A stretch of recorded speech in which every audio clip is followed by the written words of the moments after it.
So, good evening, everyone, and thank you to everyone for honoring our invitation to attend our weekly Kaizen book review. Um, the concept is very clear, and we've been consistent as much as possible to continue to encourage people to read and revive the reading culture in general. Our goal has been very simple. We pick a book, we read the book in a Kaizen way, meaning that we break the book into small chunks and then we review it. We read it on a weekly basis and then we review it as well. The essence of the review, just to refresh our memory, is to ensure that we all benefit and grow every week. If you have the time to read the book, all well and good, you'll be fine. If you don't have the time to read the book, it might not be the best, but also you will not lose out entirely if you attend the weekly review, meaning that you would have listened to people that read the book and you would have benefited from them. In total, this is our fifth book. The first book we read was how to influence people, how to Win Friends and Influence People by Dale Carnegie. And the book was fantastic. It took us a bit, I think the shortest time to read. Then we proceeded to read Think and Grow Rich or Attitude is Everything by Jeff Keller, right? Then the third one we read was Think and Grow Rich by Napoleon Hill. And then we went on to read Outliers by Gladwell. And then now we are reading Atomic Habits by James Clear. Okay. We've read so much about this book. Last week we reviewed chapter 13 of the book titled How to Stop Procrastinating by Using the 2-Minute Rule.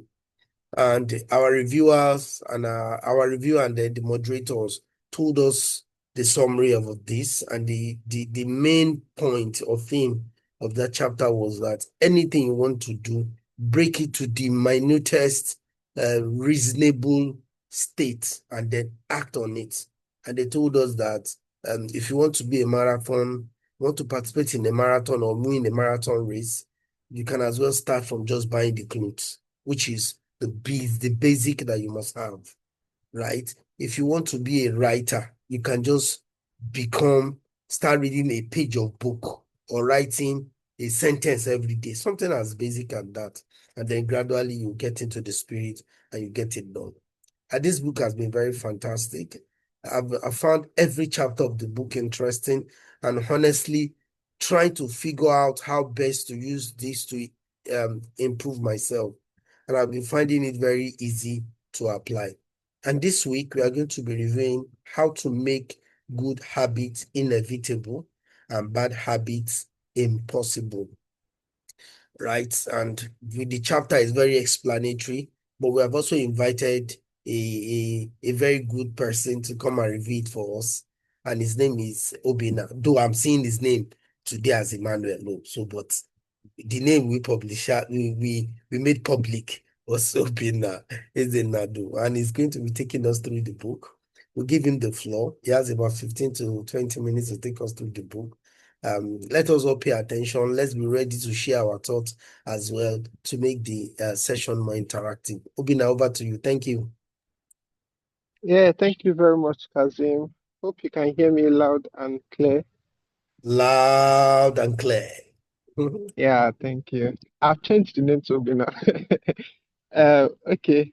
So be walking through the chapter of Atomic Habits that is talking about how to make good habits inevitable and bad habits impossible. So I'll be walking us through the journey of this chapter. And procrastination, like off of the previous chapter, I mean, it's very much how the writer started to start this chapter now with a story of a problem about procrastination. So about a person called Victor Hugo. So this person had, so he's a writer. So in the year he had already taken a contract from the publisher and he was to deliver a book at a particular time. So he lost track. I mean, you know, when it comes to doing an activity, You tell yourself, okay, I want to get this done by this time. Before you know it, distractions start popping up. You start saying, oh, I mean, the time is still very long. I will do it tomorrow. Let me do this one today. I will do it tomorrow. So you keep procrastinating. So he was just going for outdoor events, hanging out with friends, and all of that until towards, I think, almost a year after. So that was 12 months later. So the author then, the publisher then reached out to him and was like frantic, like why hasn't he started anything? And gave him a deadline of 6 months. So what Hugo did now was he told his assistant to take all his clothes because for him the clothes were an enabler because with that he can go about like visiting um, friends, hosting events, and all those things. So without that, it became difficult for him to do that. So he had no other choice but to sit down in a study. So he was just with a large shawl to just cover himself. So he used that. He sat down in the study and was able to complete the task he had set out for himself. So what he did now was that he made so this is almost like a shift of the um third law of behavioral change that says make it easy. So it's meaning that make the good habits easy. So but an inverse to that is making the bad habits difficult. So what he did was that he made that bad habit of procrastinating by going to visit friends, going for entertaining guests and all those things, all those um, enablers, he made it difficult for him to do that. So he had no other option to sit down and complete his book. So sometimes success is less about trying to make good habits easy. I mean, but it's more about making those bad habits that prevent you from achieving your desired outcome, making them very difficult and impossible to do. There's a concept that was now introduced. It's called communication device. I mean, what's communication device? So it means, sorry, commitment device. So it's like a choice you are making in the present to help you achieve an outcome in the future. So what choice you're making in the present that puts a control on your bad habits, let's put it at that, that would make your desired outcome in the future possible. So it's let's think of so like what he did now is a commitment device. So by locking up his clothes, he put that as a commitment device that, oh, until I'm able to finish this particular thing, I would not have access to these clothes. So locking up that clothes enabled him achieve the future outcome, which was completing the book. So it's a choice you have to make in the present that controls your actions in the future. And it's almost like to lock in that future behavior, you have to bind the good habits in and restrict yourself from the bad habits. So there are many other ways to create commitment device. It solely depends on what type of bad habits you are trying to curb or what type of future occurrence you are trying to achieve. So let's say I eat too much, I want to cut down on calories. So what is the commitment device I can put in this case? So that would be trying to maybe usually I take use big plates to collect food. So if I use a smaller plate to collect food, I tell myself that from henceforth, I would always be using small plates to eat. And I would always eat like once, no second plates. So that now would enable me, like I know that my brain slowly becomes bounded to the fact that this is my food. So I've created a commitment device such that I know that eating this food, this is the food I have to eat. So and at the and is it's helping me bind in that good habit of not eating too much calories to achieve that my future outcome I desire. So I mean there are other ones, there are other type of communication device. So there's an instance the writer had stated where a an habits expert near Ella, yeah, sorry for that. So he purchased an outlet timer. So what does in his house is this. So the internet router, they put the timer such that by 10 p.m. in the night, the timer goes off and the router cuts off the internet. So everybody takes that as the cue to go and sleep. So it's like a commitment device he had placed in the house to control people pressing, surfing social media past their bedtime, which is 10 p.m. So that has acted as a control that is binding in the good habit, which is going to bed early and to achieve, I mean, sleeping, having good health, and all those better behavior. So the key to changing a task, right, is such that it requires more work to get out the good to get out of the good habits than to get started on it. So it's what that means is more of so you are motivated. If you are feeling motivated to keep in shape, you schedule a yoga class. You pay for that yoga class such that you have already bound that in. I mean, if you don't go for that yoga class, your money will go. So it's almost like a commitment you have put. You want to achieve a certification rather than saying, "Oh, I will achieve a certification by this time." Why can't you pay for the certification upfront? Once you've paid for it, you've locked in, you've like activated a commitment device such that you will not want that money you have paid because it's your sweat. You will not want it to go off, right? So you have no other choice but to lock in and achieve that goal you want to achieve. So those are all. Maybe you want to get started on a business like an entrepreneur. You'd you create you already like set up a um consultant meeting with someone already because you know that since you've set it up, you can't stand this person up. So you have no other choice but to start on that journey which you want to start. So the next thing now the writers flowed into now is we've talked about making bad habits difficult, right? We've talked about implementing commitment devices. Now, how do we now make this bad habit inevitable? The difference between something being difficult and being inevitable. Difficult means it's hard to achieve, but I mean, you can still go back to the bad habits. But inevitable means that sorry, how to make good habits inevitable and bad habits impossible. So impossible is like the chance or the probability of that happening is like 0 point. It's so infinitesimal that it would not happen. So that is like the next higher step. So how do we do that? We do that by automating a habit.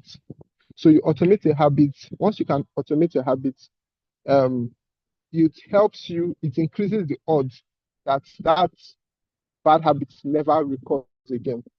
So there's a story the writer narrated about a person called John Henry Patterson. So John Henry Patterson was born in Dayton in Ohio. So that's 1844. So I mean, he spent his childhood doing chores with the family farm, working shifts at his father's sawmill. So after college, he decided to like go in deeper in the um business, expand. Instead, they opened up a small supply store for coal miners. So it seemed like a good opportunity, but he noticed that the year month in month out the business he wasn't really seeing like substantial profits. That's when he noticed that his employees were stealing for him. So at that time, at that period, the mid 80s, there was this prevalent problem of employees stealing from their employers, and because they can doctor the receipt, so it was hard to, except you want to sit down there and be collecting the money yourself as a cashier, or you want to, which is like a waste of time on the business owner himself. So that was when he noticed an invention that was being advertised. The invention was called Ritchie's Incorruptible Cashier. So the design of this was as people pay the money, so it locks in both the money and the receipts inside after each transaction. So he bought that for he bought two of them for $50 each. So I noticed that employee theft like vanished overnight after getting that.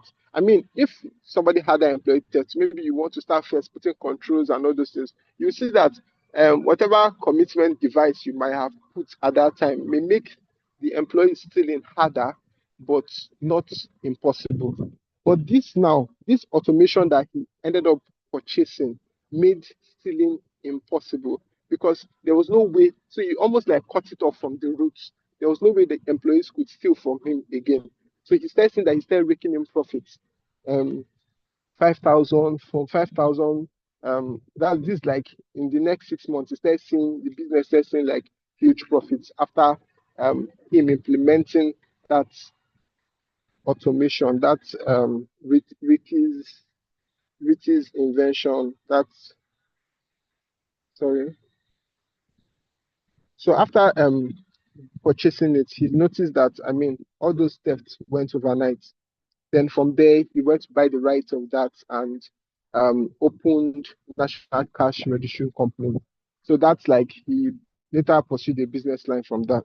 So, but the idea the writer was trying to portray from this is trying to um, automate your good habits such a way that the bad habits become very impossible to occur. So now there are other ways to automate it. So you can let's if we try to internalize that, you can ensure that maybe you are trying to your goal is financial stability and you want to save more. So why can't you automate that such that after your pay, like on every, maybe you know that they pay you 30th of every month. So you do that 30th in the afternoon, or let's say the next day, the next morning, you've automated it such that at that time there's an instant debit on your account every time going to where you want your savings to go to, or you can lock in your savings. Maybe you have an investment fund where your funds are locked in or something like that. All those type of things help you. Like it's a step further. It helps you automate that good habit of saving, such that you don't have the ability to go and collect money from that, or you don't have the ability to procrastinate and say, oh, I will do it next time. I can't save this month because of this or that, because the money would have already gone out first. So that's like automating good habits. There are other ideas the writer as well. It was able to, like after conversing with a lot of people, was able to see some one-time actions that enabled people to lock in good habits. So, like in terms of nutrition, some people bought water filter to ensure their drinking water was always clean, right? So they put that maybe in their water system to ensure that every time the water they're getting in the houses was always clean. People using smaller plates to in the house to ensure that food um, consumption is your calorie intake is minimized. In terms of sleep, maybe buying better mattresses, getting blackout curtains, and a lot of other things like in productivity, trying to unsubscribe from mails, trying to even delete your social media accounts to ensure that um, your focus is like optimal and your productivity is high. So in happiness, like moving to a friendlier environment, maybe getting a pet animal, general health, getting vaccinated, like buying better shoes and all those things. Finance, like we said, having an automated savings plan, setting up automatic bill payments, cutting cable services, like all those things that you feel that um, day in, day out, they shorten your ability to save and all those things, cutting some of those bills off.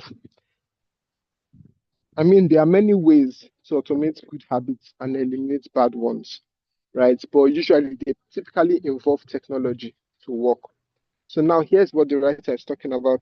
Technology, we know that technology it's like, it's a tool. It can be used wrongly and it can be used um, rightly.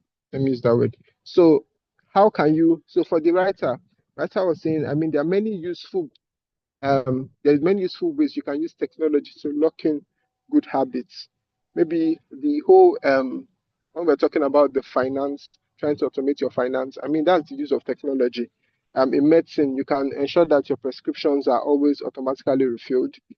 In cooking, you can have like all these meal delivery services trying to deliver ingredients. Maybe they go to buy your ingredients every month, so that you don't have any excuse to be buying to be eating junks. So you know that there's always fresh food in the house. Productivity, you can put like some on blockers. So cutting out your social media, deleting it from your devices. You can put like on some sites, you can put website blockers of some specific sites.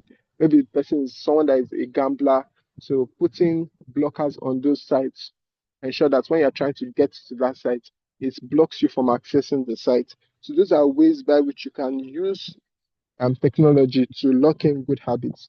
But one problem the writer made clear is when you use technology to automate a lot of things, you find out that you start having a lot of time, and it can become really cyclical in the sense that um, that time now that you have, you start using it to start scrolling through social media, start using it to start doing some introducing some bad habits to into so it's almost like trying to counteract the process. So normally when you automate your life, you're meant to have the ability to spend those efforts that you usually spend on longer tasks. You're automating it by using machines. Maybe washing clothes, you have a washing machine that's now washing the clothes for you. So normally if you spend 1 hour to wash clothes now, you can just do that in 30 minutes, in 15 minutes, right? That's automated that process for you. That's brought more time for you to be more productive. But like I said earlier, although technology creates that level of convenience that enables us like to have more time, it also creates that enabler for us to act on our whims. Like I'm hungry because of the same technology, I can just order shawarma, I can order pizza, I can order whatever. Do you get? That is doing two things. It's making me eat unhealthy and it's making me like spend unnecessarily. So because I have this whole thing on Netflix where if you are watching movies, you don't need to press to go to the next video. As that episode, especially for series, as that episode is finishing, it automatically plays into the next episode. So because of all those enablers now, you find yourself binge watching videos, like sitting staring at the screen for hours, right? So all those things are like um downside of automations when we find ourselves when we've automated a lot of tasks, we now have like the time we have to do more rewarding work, we spend them um because boredom comes in, you spend them trying to satiate your boredom and you binge watch movies, you do things that are not necessarily productive. So the writer went on to talk about um how he um So he said, during the year I was writing this book, I experimented on a new time management strategy, right? Where every Monday he told his assistant to reset all the passwords of his social media. So that enabled him to work throughout that week without distraction. So maybe weekends was now Friday. On Friday, she would then send him the new passwords so he can use weekend to enjoy what social media has to offer for him, right? On Monday again, she does the same to reset the password. So he knows that from Monday to Friday, he has like unlimited focus. He has heightened productivity. Then weekends now he can now I mean use his media as much as he wants. So one of the biggest surprises for him was how he quickly adapted to that system. I mean um the first few weeks of trying to or the first week of locking himself out of social media, he realized that he didn't have to check it as much. So sometimes those bad habits, you may feel that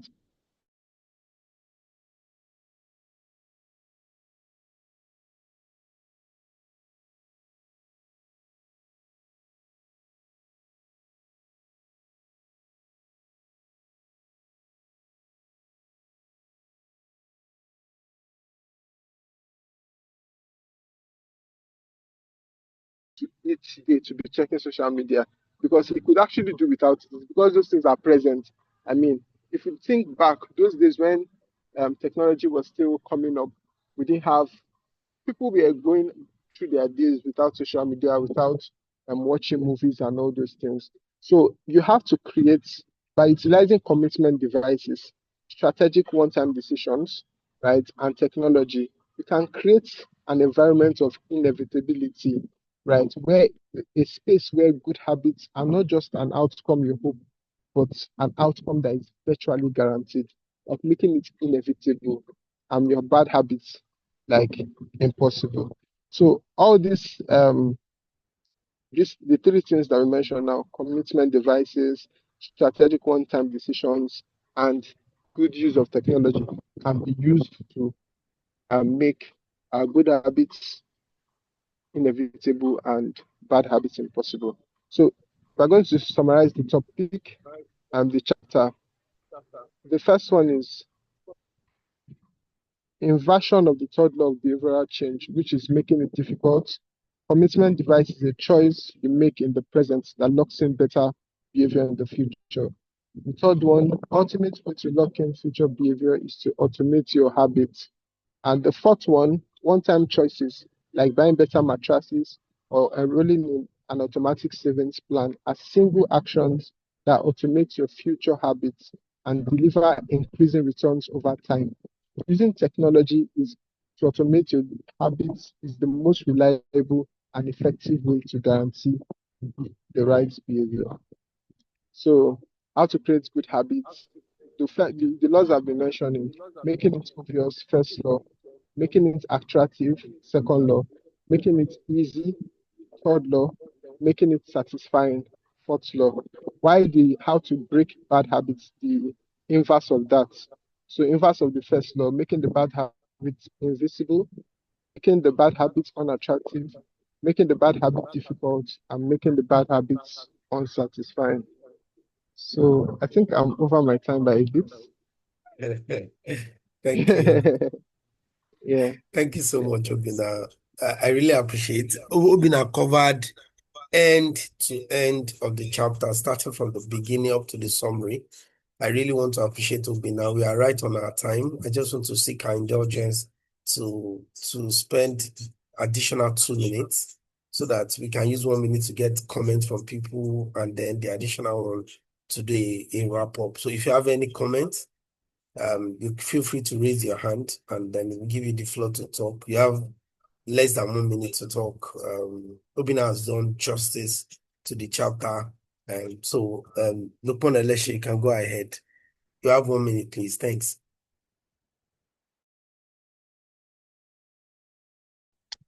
All right. Good evening, everybody.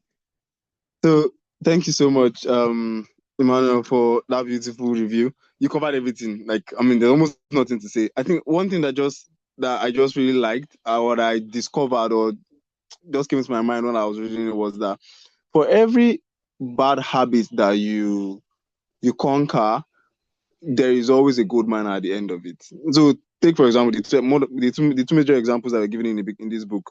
Hugo's book, The Hunchback of Notre Dame, was one of the greatest work that he ever published, right? And also the cashier incident, that the guy that was trying to fight theft in his business, and he bought a cashier's locker that he realized that no, that this is a gold mine, and he actually bought the rights to the company, and he expanded it. So I feel like if you are battling with a bad habit, if you can just find a way to hack into it and make it difficult and make it inevitable, at the end of it you would definitely find a very beautiful gold mine. I think that's just my 2 cents for today. Thank you. All right, thank you so much, Lukman and Obina. We appreciate you once again. Wrapping up, I just want to emphasize that all of the beautiful points that we are learning here will be useless. It will just be an empty barrier making the loudest noise if you are not trying to put this into practice. And I can tell you, like Lukman said, once you start trying to put some of these things into action, you start learning new things. You start getting into a new world of exposure. You start getting to a new level of realization. And I can tell you that is what is happening to me.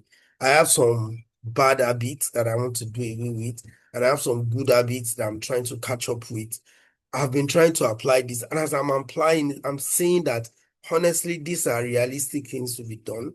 I'm learning new things about those areas and how best to address them. Don't be surprised in the future.